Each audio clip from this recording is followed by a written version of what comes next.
Hello, folks.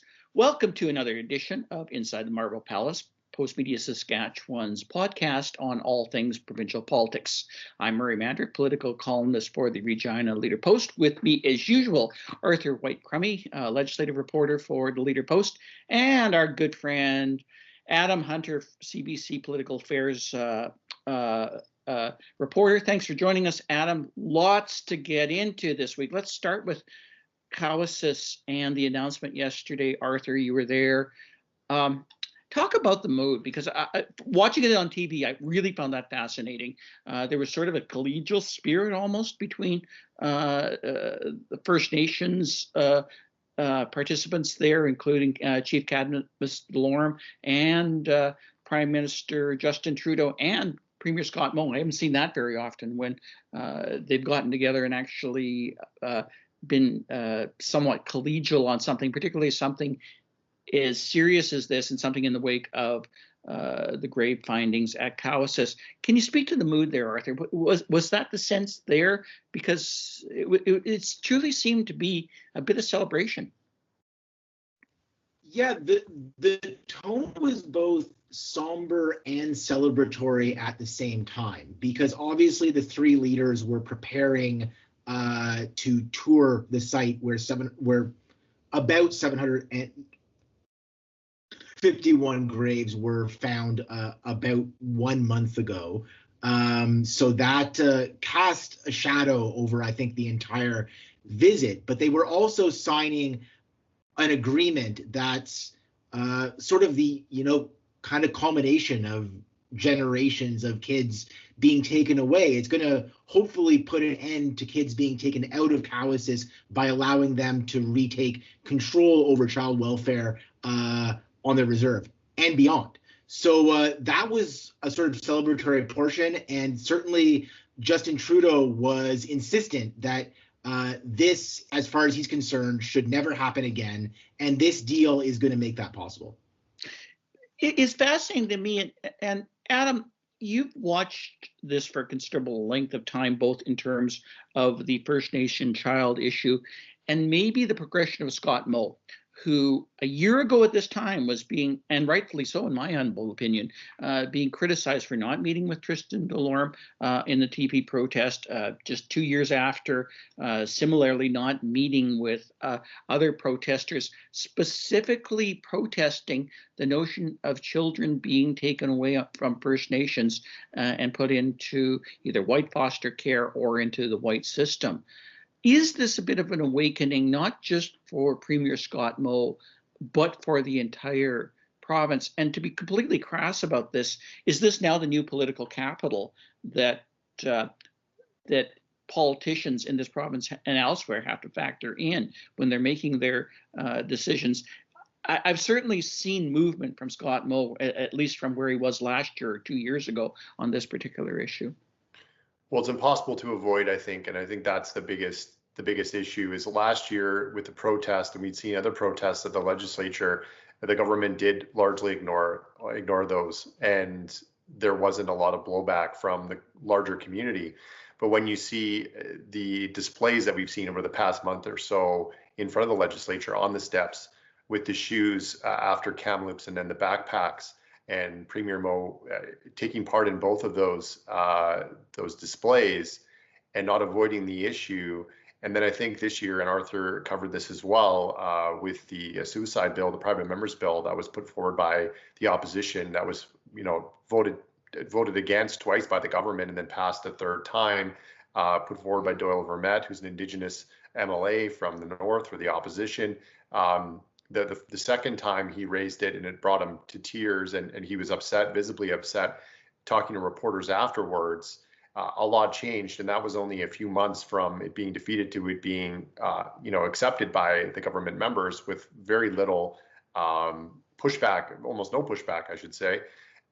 I think that is quite a step in a short span of time. As for political capital, I think it's one of those things now where this has got the attention of the country. It's got the attention of the worldwide media. When we were covering Cowessess, you're on that call, and I know Arthur was on the call. You're getting media from Germany, media from Spain. I know our newsroom got contacted by media from all around the world, and this wasn't one of those things that's just a Saskatchewan story or a protest on the lawn of the legislature. This is getting worldwide attention, and it needs a response. And for the agreement from Cowessess that took place, the groundwork was already laid for this. So this is something that was ready to go. And credit to Chief DeLorme, credit to the federal government, the provincial government for being ready to do this. But I think this is something that's going forward going to dominate political coverage. It's going to dominate news headlines, because we heard yesterday there's approximately 40 other groups that are in the process of doing this, both in Saskatchewan and elsewhere. And we know that there's been some animosity in the past with the Saskatoon Tribal Council going to court over issues like this with the provincial government, or issues over child welfare and records and things of that nature. So I think this is something that's going to continue to be front of mind for sure in Saskatchewan. We're going to continue, and we know that we've reported this. There's more residential school sites being searched in Saskatchewan as we speak. That's still going to be something that's coming forward. And this, I think, goes hand in hand with this, because you talk to advocates and experts following Kamloops, following Cowessess and the Maryville School discovery, they'll say that the child welfare state in Saskatchewan, that issue is still happening, and still, it's maybe not residential schools, maybe not people being taken away from their parents and being sent to school, but that the child welfare state in this country and in Saskatchewan, and as it pertains to Indigenous people, is still an issue. And yesterday's announcement at Cowessess is something that's a step forward in stopping that, let's say. Just carry on with this for 1 second, Adam, before we get back to Arthur. What are the pitfalls? Because I've been watching this issue like you have for a considerable length of time. I go back to the days when Montreal Lake Band and others have sincerely tried to attempt this without good results. There was cases that had to be investigated by the ombudsman related to the death of people, in young children, babies in the care of First Nations child services, which happens elsewhere, obviously, but certainly at the time it created a significant controversy. What makes what's happening at Cowessess now the right time in terms of the preparatory work done by Cowessess and maybe others, other First Nations that want to take over this service? What makes now a better time for them to have the capacity to do this in a clearly effective way, or at least a more effective way than the current system, in which obviously we're still struggling in many areas? Well, the federal government, set this up, a couple of years ago by allowing this to happen in the first place. So that's the first thing. That's what makes it different, is that there's sort of a process in place that's happening. And Saskatchewan government now is engaged in this process as well, and they're on board. And I think you're going to have more momentum because of, sadly, what's happened and what we've seen in Kamloops and in Cowessess, that the public is now paying attention. And it's not just the Indigenous advocates and Indigenous groups and First Nations who are paying attention. It's non-Indigenous people who are accepting of this and other things, and they want to see change. And this is one thing that you can point to as being, an incremental change, but also a monumental one, as we see Cowessess being, the first real signee of this kind of legislation and in taking control of child welfare. So I think this is a big step. But as I said before, I think this is going to be something that we're going to continue to talk about, for the next few years, for sure. I want you to just gears a little tiny bit, Arthur, and get a sense of the interplay between the Prime Minister and the Premier of Saskatchewan. There's been significant tense relationships over the last little while. Now we have a federal election likely pending this fall, if not called before summer's end and whatnot. That's of little significance in Saskatchewan in terms of how one suspects the people will vote and the change in MPs.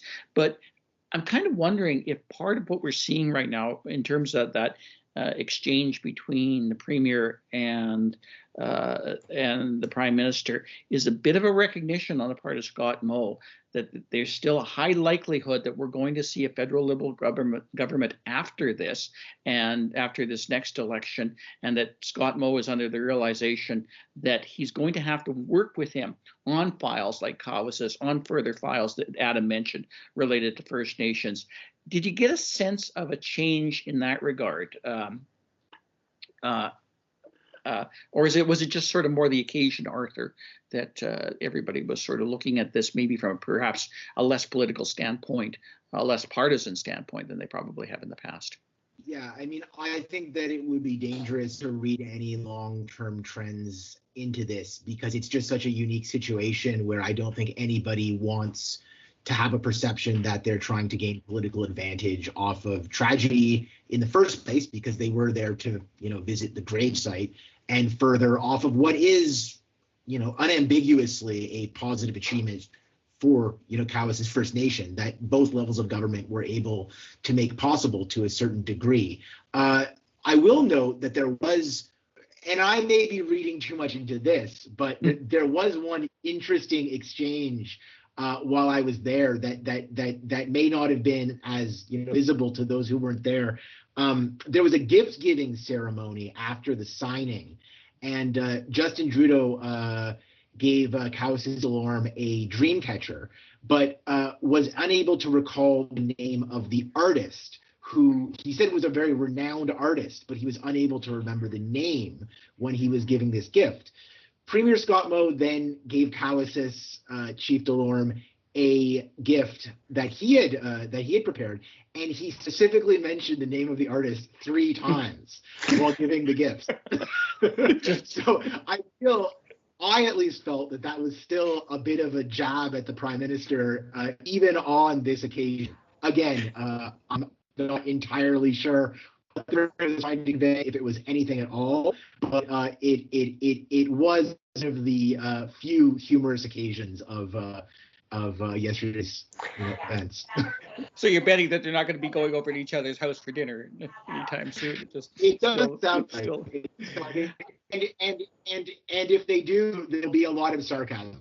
Adam, are things starting to come up roses for Premier Scott Moe, or maybe better put, at least fewer weeds? Because we are seeing the final results of the 2021 provincial budget, which wasn't quite as bad as we thought. Obviously, the 21-22 budget still is in play, and a bit of a horror story, according to the numbers presented. Lots of election promises to keep, and it's going to be expensive. But agriculture is improving, offering a bit more money. Oil prices is back up to $75 a barrel. And maybe more significantly, we're finally seeing some major movement on the COVID numbers, even though vaccinations and such aren't as good as we need to be. So now with Sunday's reopening that was met with a fair bit and perhaps rightly so skepticism as to whether we could pull it off in any kind of safe manner, we are seeing COVID daily numbers in the double digits and a lot of other good news for the provincial government as the economy is just about to reopen. What does this all mean for Premier Scott Moe? And let's start with the COVID numbers. I guess the question we're all going to be asking him today is it safe, and is it safe with the number of vaccinations that we're seeing, which in terms of first doses haven't really moved all that much? I think it's pretty fascinating to see how the next few weeks plays out, and I think that in terms of the number of cases we may see, whether the Delta variant continues to rise in the province, and how that affects numbers, and what the government does in response, because we know that things are changing on July 11th, and there's obviously great momentum, and people want to see restrictions removed, and there are going to be a lot of people out there. They're going to continue to practice the safety measures that they think they need to do. But I don't know if we've seen a situation where we throw the variant out there, we throw people resuming their let's say regular activities, seeing more people gathering in greater numbers, masks coming off, and how that will affect numbers going up. In other parts of the world where there's higher vaccination numbers and people have been protected longer, let's say, they are seeing a rise in the Delta variant. That isn't necessarily translating into a lot of hospitalizations, let's say, but that's something we'll have to keep an eye on.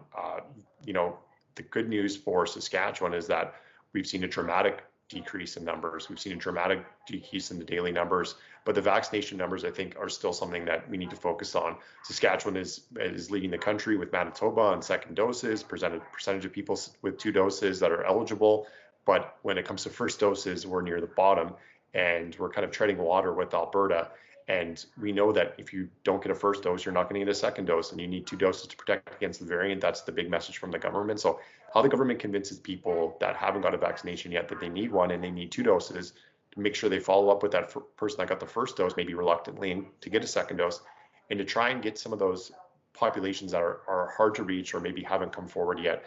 I looked at the numbers this week, and we see that far north, all 3 regions, well under vaccinated compared to the rest of the province, by 20 to 30 percentage points in first and second doses in some cases. In the Northwest as well is another area that's being under vaccinated. So I don't know how the government plans to attack those areas and get into the cities in the populations where there haven't been vaccinations, because that's ultimately what will prevent large outbreaks, prevent cases, and prevent another wave of cases or hospitalizations, which is something everyone wants to avoid.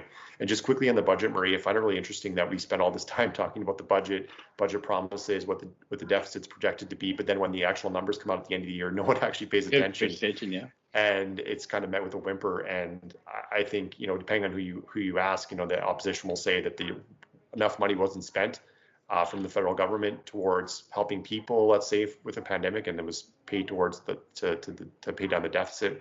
And then the Crowns did really well, and that was also helping the deficit. But I just find that's really fascinating that in March or whenever the budget releases, we spend a lot of time talking about it. But then when the final numbers are released, no one really pays attention. So that's just something that's interesting in Saskatchewan politics.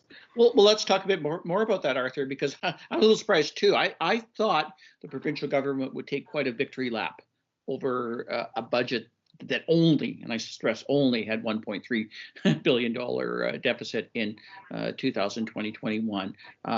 They obviously announced it, but they didn't quite make as big a deal about it. We're not seeing as much online in the media and elsewhere as maybe one thought. Is it because that's still a big number, and is it because that we're still dealing with a 21-22 budget that's kind of going to be in worse shape? What do you think? What do you think their strategy was in rolling it out in the way they did? The success for last fiscal year, relative success, as you say, going down 1.3 billion from their forecast deficit to 1.13 in the end of year numbers. It is a relative success, but it's mainly due to factors that are entirely beyond their control. And Donna Harpower, the finance minister, acknowledged that this was because of good performance for the Crowns, and partly that was simply because the markets did really well, and SGI got a major payout from some of its investments. Further, no crop insurance claims that were higher than expected. It was actually quite a good year for crop insurance, so there weren't a lot of claims to pay out. So these are things that the government can't really take credit for, and to their credit, they didn't really try. And when Donna Harpower was asked whether this makes any difference for the target going forward to return to balance, she said, "Not really. We're not going to be able to commit to the 4 years like we did during the election. That's pretty much still the case, even though we saw 1 year of relative." These are the hard years for, we'll have to wrap this up pretty quickly, Adam, because there's so much to talk about. But these are going to be the hard years for the Scott Moe government, I would suspect, in terms of this fourth term of the Sask Party government, his second, obviously, dealing with the budget situation as Arthur described, and dealing with these other issues that include COVID, the First Nation issue and such. In regard to that, what do you think is his biggest challenge or how would you rate his challenges in terms of because there's so many. It's a hell of a lot different than it was in 2007 when everything seemed to be coming up roses. But is that maybe why we're seeing maybe a little bit more of a celebratory sense from the government right now, because they're finally over a wave of really tough things and maybe into the next wave? What do you see as the big things coming up in the next little while? There's been just a kind of an avalanche of stuff to deal with, I think, and when you talk about the Sask Party, they have a bit of an advantage over other governments and other provinces because they're not heading to an election anytime soon, and they're not, floundering in the polls. So they have, ability to move around on issues and to, throw out trial balloons that maybe other premiers and parties don't have the opportunity to do, and they're obviously going to be overshadowed here for the next little while by a federal election campaign. So I think that also helps. I don't want to rate their issues. I think they're all really, front of mind. We started off with talking about Cowessess and child welfare issues, unmarked graves. I think that is obviously going to be a major issue going forward. COVID's not over, and they're still going to have to deal with that. And I think the budget is something that's just sort of obviously going to be lingering in the background as it always does. And it's a little bit more serious because of, that deficit and the debt and all the commitments that the government has to make and the commitments they've made. And, we still don't really have a good picture of how much COVID is going to cost the province when it comes to healthcare or long-term care changes and all those issues. So there's just a host of issues to deal with. And, it's easier for me to sit in the seat than sit in the premier's seat right now and make those decisions. So what you guys are saying is I'm still going to have stuff to write about. I take it, yeah. Yes. Okay. There's no shortage of material. No shortage of material. Well, that's good to know. And I guess we'll be back next week to talk more about other things that are going on in Saskatchewan politics and that I'll be able to write about. Thank you, Arthur. Thank you, Adam. We'll see you sometime soon. Thanks, Murray. Thanks, guys.